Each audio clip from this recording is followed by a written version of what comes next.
मी कैलास सोनवणे आपले हार्दिक स्वागत करतो। सुरुवातीला पाहूया 24 तासातील ताज्या घडामोडी। भारतीय जनता पार्टीतर्फे राज्यभर 3 एप्रिलपासून 6 दिवसीय बूथ विजय अभियान राबवणार। पोलीस दलातर्फे धुळे जिल्ह्यात नाकाबंदी मोहीम राबवित 685 वाहनांची तपासणी करून 46 गुन्हे दाखल। देशात घरगुती स्वयंपाकाकरता वापरण्यात येणाऱ्या गॅस सिलेंडरचा काळाबाजार रोखण्यासाठी जनजागृती मोहीम सुरू। आणि अनुदानित आश्रमशाळा संस्था चालक व नामांकित संस्था चालकांची बैठक संपन्न। आता बातमीपत्र विस्ताराने। भारतीय जनता पार्टीतर्फे राज्यभर 3 एप्रिल पासून 6 दिवसीय बूथ विजय अभियान राबविण्यात येणार असून या अंतर्गत विविध उपक्रम हाती घेऊन महायुतीच्या उमेदवाराच्या विजयाचे मताधिक्य वाढवण्याचे प्रयत्न केले जाणार असल्याची माहिती भाजप प्रदेश प्रवक्ते प्रदीप पेशकार यांनी धुळे येथे पत्रकार परिषद घेऊन दिली। भारतीय जनता पार्टीतर्फे राज्यभर 3 एप्रिल पासून 6 दिवसीय बूथ विजय अभियान राबवण्यात येणार असून या उपक्रमाद्वारे प्रत्येक बूथवर मागच्या निवडणुकीपेक्षा 370 मते वाढवण्यासाठी विविध उपक्रम हाती घेत महायुतीच्या उमेदवाराचा विजयाचे मताधिक्य वाढवण्याचे प्रयत्न केले जाणार असल्याची माहिती भाजप प्रदेश प्रवक्ते प्रदीप पेशकार यांनी खासदार डॉक्टर सुभाष भामरे यांच्या संपर्क कार्यालयात पत्रकार परिषद घेऊन दिली। पेशकार यांनी सांगितले की लोकसभा निवडणुकीच्या पार्श्वभूमीवर भाजपने 400 पारचा नारा दिला आहे। तसेच प्रत्येक लोकसभा मतदारसंघातील भाजपच्या उमेदवारांना प्रत्येक बूथवर गेल्या वेळच्या निवडणुकीपेक्षा 370 मते वाढवण्यासाठी विविध उपक्रम हाती घेण्यात आले आहेत। महायुतीच्या उमेदवाराच्या विजयाचे मताधिक्य वाढवण्याचे प्रयत्न केले जाणार आहे। या अंतर्गत बूथ विजय अभियानांतर्गत समाजातील विविध घटकांपर्यंत पोहोचण्याचे लक्ष्य असून प्रत्येक बूथवर या 6 दिवसात विविध उपक्रम हाती घेण्यात येणार आहेत। घरोघरी पत्रके पोहोचवून मतदारांशी थेट संपर्क करणे, प्रत्येक घर व वाहनावर स्टिकर्स लावणे, लाभार्थ्यांशी नियमित संपर्कात राहणे, प्रत्येक कार्यकर्त्याच्या घरी भाजपचा झेंडा लावणे आदी उपक्रम राबवले जातील। युवा वर्ग, महिला असे समाजातील विविध घटकांसाठी 5 समूह बैठकाही घेण्यात येतील अशी माहिती त्यांनी दिली। भाजप विरोधी समजल्या जाणाऱ्या मतदारांपर्यंत मोदी सरकारचे कार्य योजना पोहोचवून भाजपला मत देण्यासाठी त्यांचे मन वळवण्यासाठी विशेष प्रयत्न केले जाणार आहेत। बूथ पासून दूर राहणाऱ्या मतदारांना मतदान करण्याचे आवाहन करण्यात येईल। बूथ समिती व 50 प्रमुखांची नियुक्ती तसेच 100हून अधिक जणांचा व्हॉट्सअप ग्रुप बनवण्यात येईल। प्रत्येक विधानसभा मतदारसंघात बूथ कार्यकर्ते व 50 प्रमुखांचे संमेलन घेण्यात येणार असून संमेलनाला उपस्थित प्रत्येक बूथ अध्यक्षाला त्या बूथनुसार मतामधील वाटा किती असायला हवा तसेच मागच्या 3 निवडणुकांमधील मतदानाची आकडेवारी व आवश्यक माहिती देण्यात येणार आहे। संमेलनामध्ये बूथ समिती व 50 प्रमुखांकडून अपेक्षित असलेल्या कार्यावर व जबाबदारीबाबत विस्तृत चर्चाही होईल असे पेशकार यांनी सांगितले। यावेळी धुळे लोकसभा प्रमुख राजवर्धन कदमबांडे, विधानसभा क्षेत्र प्रमुख अनुप अग्रवाल, भारतीय जनता पार्टी शहर जिल्हाध्यक्ष गजेंद्र आंपळकर, प्रदेश प्रवक्ते संजय शर्मा, प्रदेश प्रवक्ते गोविंद बोरसे, भाजपचे जिल्हा महामंत्री यशवंत येवलेकर, जिल्हा प्रवक्ता श्यामसुंदर पाटील, भारतीय जनता युवा मोर्चाचे महानगर जिल्हाध्यक्ष आकाश परदेशी आदी उपस्थित होते। भारतीय जनता पार्टीच्या स्थापना दिनाच्या निमित्ताने 6 एप्रिल हा भारतीय जनता पार्टीचा स्थापना दिवस आहे आणि या स्थापना दिवसाच्या निमित्ताने आणि येणाऱ्या सुरुवातीच्या निवडणुकीच्या दामदमीच्या कार्यकालामध्ये 3 एप्रिल म्हणजे कालपासून बूथ विजय अभियान अशा प्रकारचं अभियान केंद्रीय नेतृत्वाने पूर्ण भारतभर सुरू केलेलं आहे। त्याची महाराष्ट्रात प्रत्येक जिल्ह्यात प्रत्येक लोकसभा मतदारसंघामध्ये अंमलबजावणी व्हावी आणि ती योग्य रीतीने आपल्यापर्यंत आणि आपल्यामार्फत जनतेपर्यंत पोहोचावी हा या पत्रकार परिषदेचा उद्देश आहे। या अभियानाअंतर्गत सर्व बूथ प्रमुख आणि बूथ सेवकांचे कार्यकर्ते विशेषतः 50 प्रमुख हे प्रत्येक घरामध्ये प्रत्येक कुटुंबापर्यंत जातील। प्रत्येक कार्यकर्त्याच्या घरावर भारतीय जनता पार्टीचा ध्वज लावणे, त्याचबरोबर प्रत्येक घरामध्ये मोदीजींचा नमस्कार सांगणे अशा प्रकारची रचना यामध्ये आहे। प्रत्येक लाभार्थीला संपर्क करून माननीय मोदी सरकारमध्ये काय लाभ झाला आणि आणखीन काय त्यांची म्हणणं आहे हे ऐकून घेणे अशा प्रकारचं काम आमचे बूथ लेवलचे कार्यकर्ते सर्व करणार आहेत। आणि मोदीजींचा नमस्कार सांगताना प्रत्येक घरावर लाभार्थी असेल किंवा मोदींचा नमस्कार असेल ते भारतीय जनता पार्टीच्या प्रचारार्थ स्टिकर लावणे अशा प्रकारचं अभियान धुळे शहरात सुद्धा सुरू होत आहे। माननीय अध्यक्ष गजेंद्रजी आंबेडकर यांच्या नेतृत्वाखाली आणि डॉक्टर सुभाषबाबा भामरे यांच्या उमेदवारीच्या समर्थनार्थ हे सगळं अभियान धुळे शहरात जिल्ह्यात हे राबवण्यात येणार आहे। आणि या अभियानाच्या अंतर्गत 370 मतं प्रत्येक बूथवर वाढावेत असा संकल्प अध्यक्षांनी आणि संपूर्ण कार्यकर्त्यांनी केलेला आहे। या 370 मताच्या प्रत्येक बूथवरच्या वाढीनुसार या शहरामधूनच उमेदवाराला म्हणजे डॉक्टर सुभाषबाबू भामरे यांना 1 लाखाचा भरघोस लीड द्यावा अशा प्रकारचा संकल्प प्रत्येक कार्यकर्त्यांनी केलेला आहे.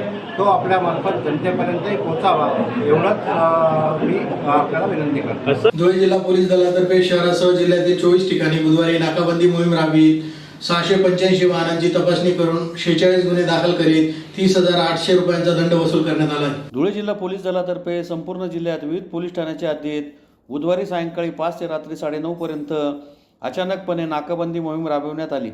यात एकूण 685 वाहनांची तपासणी करून मोटार वाहन कायद्यान्वये 46 गुन्हे दाखल करण्यात आले व 30,800 रुपयांचा दंडही वसूल करण्यात आला. धुळे शहरासह परिसरातील बारापत्तर, गिंदोड्या चौक, वीर सावरकर पुतळा, Waldwadi T point, Lokmanya hospital, Chalisgaon चौफुली, लळिंग टोलनाका, फागणे फाटा, आरवी चौफुली तसेच जिल्ह्यातील साक्री पोलीस ठाणेसमोर कोंडाईबारी, खुडाणे चौफुली, सामोडा चौफुली, सटिना टी पॉइंट, सोनगीर फाटा, करवंद नाका, गुजराती कॉम्प्लेक्स, बेटावट चौफुली, नंदुरबार चौफुली, चैनी रोड, पाटण चौफुली, चिमठाणे चौफुली, चोपडा फाटा, पळासनेर नाका, RTO चेकपोस्ट अशा एकूण 24 ठिकाणी नाकाबंदी मोहीम राबविण्यात आली. यात एकूण 685 वाहनांची तपासणी करण्यात आली असून मोटार वाहन कायद्यान्वये एकूण 46 केसेस करण्यात आले असून 30,800 रुपयांचा दंड वसूल करण्यात आला आहे. त्यामध्ये दारू पिऊन वाहन चालवणारे 14 वाहन चालकांवर ड्रंक अँड ड्राईव्हच्या केसेस करण्यात आल्या आहेत. देशात घरगुती स्वयंपाकाकरिता वापरण्यात येणाऱ्या गॅस सिलेंडरमधून अवैधरित्या गॅस काढून खुल्या बाजारात विक्री होत असल्यामुळे सदर प्रकार थांबवा यासाठी ग्राहक दक्षता कल्याण फाउंडेशनतर्फे राज्यभर जनजागृती मोहीम राबविण्यात येत असल्याची माहिती मेघा शर्मा यांनी धुळे येथे पत्रकार परिषद घेऊन दिली. देशात घरगुती स्वयंपाकाकरिता वापरण्यात येणाऱ्या गॅस सिलेंडरमधून अवैधरित्या गॅस काढून तो काळ्या बाजारात विक्री होत असून यावर सरकारचे कुठलेही नियंत्रण राहिलेले नाही. सदर प्रकार थांबावा यासाठी ग्राहक दक्षता कल्याण फाउंडेशनतर्फे राज्यभर जनजागृती मोहीम राबविण्यात येत असल्याची माहिती मेघा शर्मा यांनी पत्रकार परिषद घेऊन दिली. घरगुती वापरातील इंधनाचा सध्या सुरू असलेला काळा बाजार, यातून केंद्र सरकारचे होत असलेले नुकसान आणि नागरिकांच्या जीवाला होत असलेला संभाव्य धोका लक्षात घेता ग्राहक दक्षता कल्याण फाउंडेशनच्या वतीने राज्यभर जनजागृती केली जात आहे. या अनुषंगाने धुळ्यातील फाउंडेशनतर्फे पत्रकार परिषद घेऊन जनजागृती करण्यात आली. घरगुती वापरातील गॅसच्या मोठ्या प्रमाणात गैरवापर होत आहे. व्यावसायिक सिलेंडरऐवजी राजरोसपणे घरगुती सिलेंडरचा वापर हॉटेल्स, दुकाने येथे केला जात आहे. विशेष म्हणजे घरगुती सिलेंडरमधून कमर्शियल सिलेंडरमध्ये गॅस भरून दिला जातो. ही प्रक्रिया अत्यंत धोकादायक आहे. यामुळे आजवर अनेक दुर्घटना घडल्या असून अनेकांचा यात बळी गेला आहे, तर काही जायबंदी झाले. सिलेंडरचे रिफिलिंग करणे हा प्रकार धुळ्यासह इतर शहरांमध्ये बिनदिक्कतपणे सुरू आहे. अशा प्रकारचा काळा बाजार सुरू असल्यास थेट फाउंडेशनशी संपर्क करावा अथवा प्रशासनाकडे तक्रार करावी असे आवाहनही यावेळी फाउंडेशनतर्फे करण्यात आले. या पत्रकार परिषदेत मेघा शर्मा, रोहित पवार, कृष्णा पवार, अंकुर वासावा आदी उपस्थित होते. मग आम्ही SP कडे जातो, आम्ही तिथे ऍप्लिकेशन सबमिट करतो, कलेक्टरकडे जातो, मग तिथे आम्ही त्यांना चांगलं कन्व्हिन्स करतो की बघा हे होत आहे. जेव्हा त्यांना आम्ही प्रूफ दाखवतो तेव्हा त्यांना विश्वास बसतो. तेव्हाच मग ते लोक ऍक्शन घेतात, मग त्यांच्यावर कारवाई होते. मग ते झालं थोडंसं ते नॉर्मल झालं की परत ते लोक स्टार्ट करतात, परत स्फोट होतात, परत ते मग ऑटो चालकांवर थोडंसं म्हणजे धोकादायकच होतो. ही जी प्रोसेस करतो ना आम्ही, व्हिडिओ आणि सगळे प्रूफ करून गव्हर्नमेंटला सबमिट करणं, केंद्र सरकारला सबमिट करणं, त्याच्यावर कसं होतं ना की त्यांनी यावर कारवाई करावी. कशासाठी करतो याच्यामध्ये तर आमच्या जीवाला धोका आहे. त्या आता सपोज जबलपूरचंच एक घेते मी, तिथे माफिया एरिया होता. तिथे आम्ही जे केलं त्यांना कळलं की हो या संस्थेकडून कुणीतरी आलंय आणि या संस्थेच्या लोकांनी तिथे थोडी कारवाई केली. तर त्या लोकांनी आमच्याच व्हॉलेंटियरला म्हणजे धमक्या देणं, थोडं फायरिंगचं हे करणं हे त्यांनीच केलं. पण तरी सुद्धा आम्ही या प्रोजेक्टला थांबवलेलं नाहीये. त्या व्हॉलेंटियरला आम्ही त्या म्हणजे त्या लोकेशनवरून दुसऱ्या लोकेशनला शिफ्ट करून मग आम्ही तिथे परत दुसरी ऍक्टिव्हिटी करतो. याच्यामध्ये कसं आम्ही तुमच्याकडनं काय अपेक्षा करतो की तुम्ही हे जितकं जास्त होते ना तितकं सर्क्युलेट करा. याने काय होते ना, जितकं जास्त जनतेला होणार ना तर त्यांना तेवढंच माहीत पडते नाही यार हे इलिगल होत आहे, हे खूपच पलटी होत आहे, तर याच्यामध्ये कुणीच सेफ नाही आहे. आता ऑटो चालक जे आहे त्यांचे रोजी जे आहे याच्यावरच आहे, तर त्यांना पण ते कळायला पाहिजे की किती याचा गैरवापर होत आहे, अवैधरित्या वापर होत आहे. म्हणून आम्ही तुमच्याकडून तीच अपेक्षा करतो की तुम्ही जितकं जास्त होतं ना, लोकल न्यूज चॅनल म्हणा किंवा तुमचं रिटर्न जे असते, रिपोर्टिंग जे असतं त्याच्यामध्ये तुम्ही ते सर्क्युलेट करा, म्हणजे सगळ्यांना तेवढं ते माहीत होणार. अजून त्याच्या व्यतिरिक्त आमचं काहीच हे नाही. आणि अजून एक दुसरं, हे जितकं आपण हे याला स्टेप घेऊन आपण फॉरवर्ड करूया ना, जितकी हे काळाबाजारी आहे ना अवैधरित्या ती जितकी जास्त बंद झाली ना तर आम्ही जे प्रॉफिटच्या याच्यामध्ये जे आम्ही टॅली केलं गव्हर्नमेंटनी, हे बघा तुम्हाला जे दिलं आहे ना त्याच्यामध्ये लिहिलंच आहे की किती दरामध्ये फरक पडलाय. 2014 मध्ये 410 होता, मी पूर्ण तर नाही म्हणणार. 2024 मध्ये 860 आहे. मधामध्ये खूप वाढलं होतं. 2017 मध्ये 735 आणि मग 2020 मध्ये 805, 2023 मध्ये 1130, तर आता 2024 मध्ये 860. जर ही काळाबाजारी अशी थांबवली ना तर मी खरंच सांगते 300 मध्ये सिलेंडर आपल्या घरपोच येऊ शकते. नंदुरबार येथील राजे शिवाजी विद्यालय येथे अनुदानित आश्रमशाळा संस्था चालक व नामांकित संस्था चालकांची बैठक गुरुवारी संपन्न झाली. अनुदानित आदिवासी आश्रमशाळा संस्था चालक व नामांकित शाळांच्या संस्था चालकांची बैठक नंदुरबार येथील राजे शिवाजी विद्यालय येथे गुरुवारी संघटनेचे अध्यक्ष पोपटराव सोनवणे यांच्या अध्यक्षतेखाली संपन्न झाली. बैठकीत संस्था चालकांना येणाऱ्या विविध अडीअडचणींबाबत सखोल चर्चा करण्यात आली. तसेच येणाऱ्या अडचणी शासन स्तरावर सोडवण्यासाठीही विचारविनिमय करण्यात आला. यावेळी आदिवासी विकास मंत्री डॉक्टर विजयकुमार गावई, आश्रमशाळा संस्था संघटना धुळे नंदुरबार अध्यक्ष पोपटराव सोनवणे, सरचिटणीस युवराज पाटील, कांतीलाल टाटिया, डॉक्टर शशिकांत वाणी, डॉक्टर तुषार रंदे, संजय जाधव, नागेश पाडवी यांच्यासह आदिवासी आश्रमशाळा व संघटनेचे पदाधिकारी, संचालक मोठ्या संख्येने उपस्थित होते.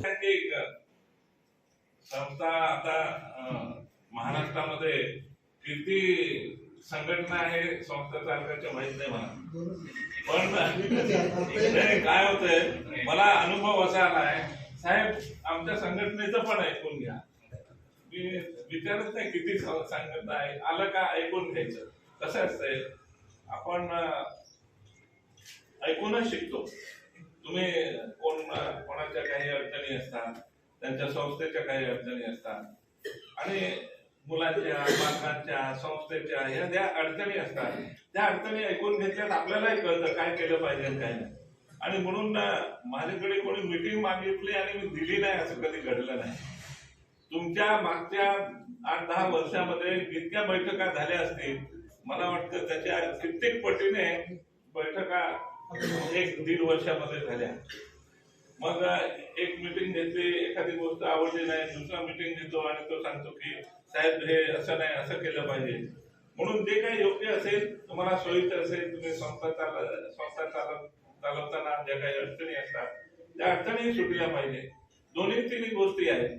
तुमच्या संस्थेची पण कॅपॅसिटी असली पाहिजे, तुमच्या शिक्षकांची कॅपॅसिटी असली पाहिजे की जेणेकरून विद्यार्थी केंद्रबिंदू आहे, त्या केंद्रबिंदूला धरून आपण व्यवस्थित शिक्षण झालं पाहिजे. काय होतंय की मी मंत्रिमंडळामध्ये खूप ऐकतो की या आदिवासींच्या संस्था अशाच आहे तशाच आहे असं सांगतात. आणि म्हटलं आता सुधारणा झालेल्या आहे, पूर्वी कोणी लक्ष देत नव्हतं म्हणून ठीक आहे, अशा पद्धतीने सातत्यानं सांगत असतो. तुम्ही बघितलं असेल. आणि मग कसं असतं, तुमच्या संस्था चालकांचं किंवा संस्थेशी काही लोकांचे भांडणं असतात, पुढाऱ्यांची. आणि आजकाल तर असं झालंय आमच्या तिथे अनुदानित शाळा, नामांकित शाळा ह्याचा विषय आला रे आला, 1-2 जण टाकलेलेच असतात. ते सांगतात साहेब हे असं बोगस आहे हो, विद्यार्थी नाही तरी खोटे दाखवतात, शिकवत नाही काय नाही असं म्हणून. मग त्याच्या पद्धतीने काम झालं किंवा कशा पद्धतीने होत होतं त्याचाही अनुभव आलेला आहे. आणि असं मागच्या मंत्र्याचा माझा याची तुलना करून आज त्या बैठकीच्या निमित्तानं तोच विषय आहे की आपल्याला ही तुलना करता आली पाहिजे. आणि तुम्ही संस्था चालक असल्यामुळे तुम्हाला सांगण्याची गरज नाही, वर्षानुवर्ष तुम्ही संस्था चालवताय आणि त्याचा अनुभव निश्चित. पुन्हा एकदा जर ठळक घडामोडींवर. भारतीय जनता पार्टीतर्फे राज्यभर 3 एप्रिलपासून 6 दिवसीय बूथ विजय अभियान राबविणार. पोलीस दलातर्फे धुळे जिल्ह्यात नाकाबंदी मोहीम राबवित 685 वाहनांची तपासणी करून 46 गुन्हे दाखल. देशात घरगुती स्वयंपाकाकरिता वापरण्यात येणाऱ्या गॅस सिलेंडरचा काळाबाजार रोखण्यासाठी जनजागृती मोहीम सुरू. आणि अनुदानित आश्रमशाळा संस्था चालक व नामांकित संस्था चालकांची बैठक संपन्न. याचबरोबर श्रीराम टाइम न्यूजचे बातमीपत्र संपले. दिवसभरातील ताज्या घडामोडींसाठी पाहत राहा श्रीराम टाइम न्यूज. भेटूया पुढील प्रसारणात. तोपर्यंत नमस्कार.